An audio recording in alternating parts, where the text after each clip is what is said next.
Please be seated.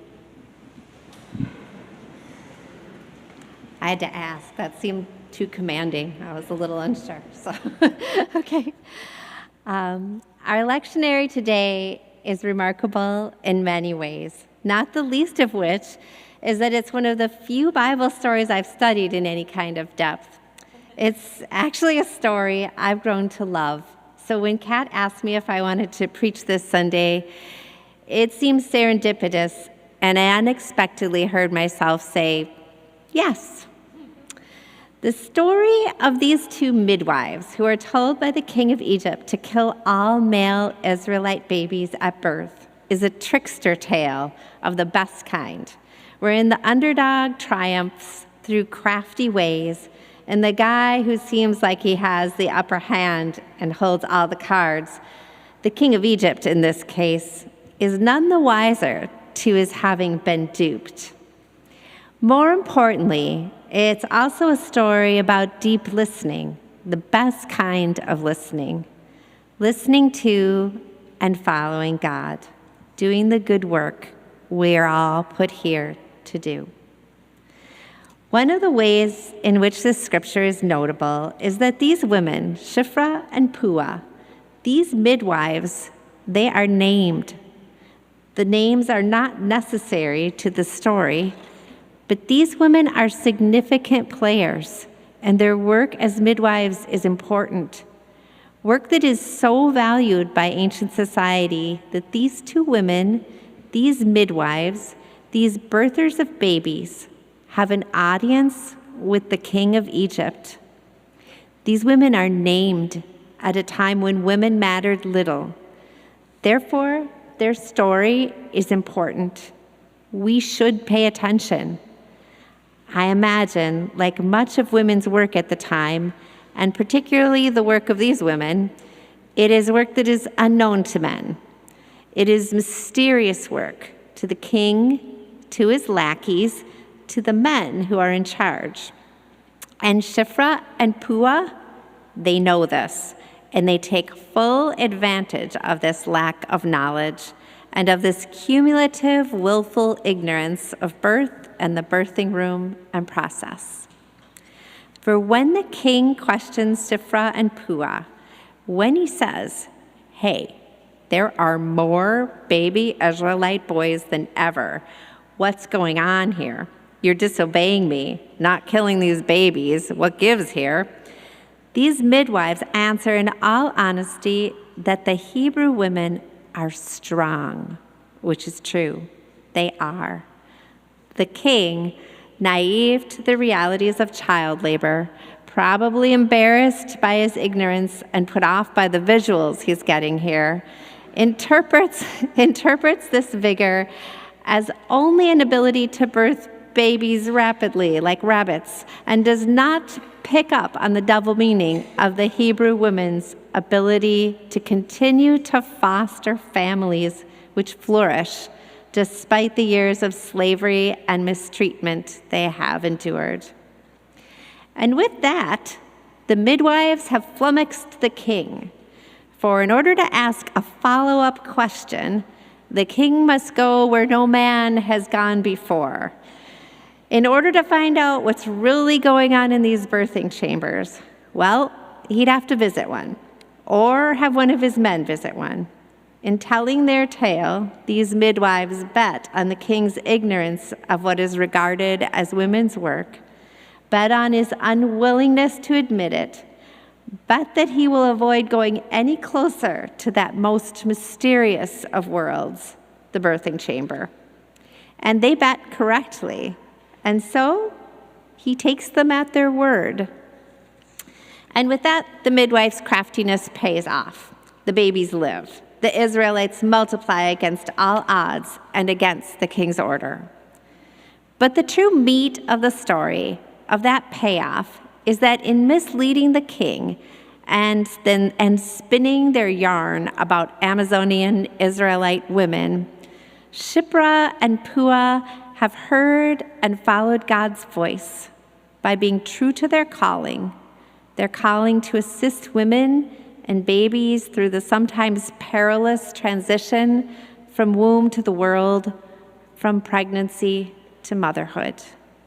They obey their calling to ease these transitions that are so difficult, to nurture life and not death.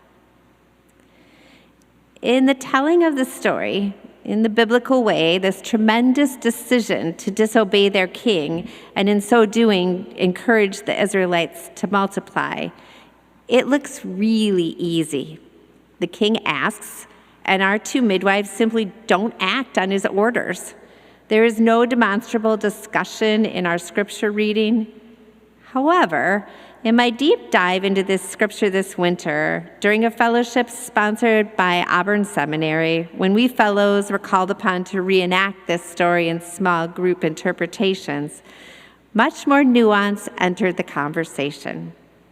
And I like to think that each group's response, all of which included some version of a midwife huddle prior to the grand act of disobedience, reflects a very real part of this story, even if not recorded in so many words. When Shiphrah and Puah first heard the king's orders, they must have been horrified. Here they are, two women or an entire profession, tasked with either disobeying their calling, their hearts, or risking their lives to listen to God, to do the right thing. And I like to think that they, like I, would have argued with God, whined that what he was asking them to do was too hard, too much, too big.